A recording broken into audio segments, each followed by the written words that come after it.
Recognize the member from Saskatchewan Rivers. Thank you, Mr. Speaker.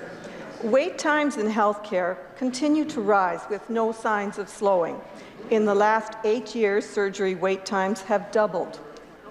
Saskatchewan has the longest wait times for knee and hip replacements in Canada. As we keep saying, Mr. Speaker, healthcare is a prepaid service. Saskatchewan citizens paid for this service in advance, and when they need it, it isn't there. Mr. Speaker, I would ask the members opposite to imagine a resident has a vehicle needing repairs as a result of an accident. But when they call SGI, they are told it'll be 6 to 12 months before the repairs can begin. They would be outraged, Mr. Speaker. I ask the government, how is our prepaid healthcare services any different? How is their failure to deliver promised prepaid health services any different?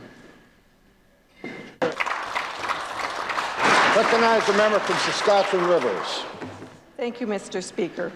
I once again want to address the crime epidemic that we are seeing in our province.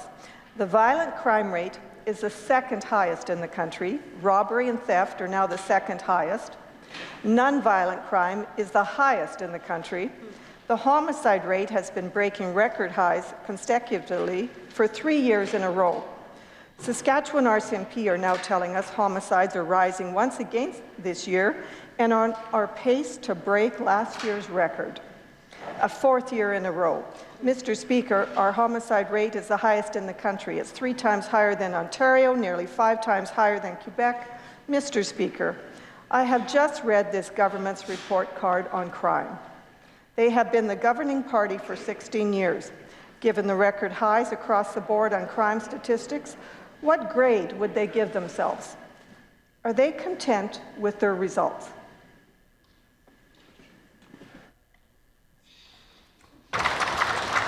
Recognize the member from Saskatchewan Rivers. Thank you, Mr. Speaker. This is not a new phenomenon. Why has the government failed to address this while record-high crime rates are broken year after year? What is the RCMP's response, Mr. Speaker? Has the Premier met with Assistant Commissioner Blackmore on this emergency? Do the RCMP have the necessary tools to tackle this situation? Who will start taking responsibility for this crime?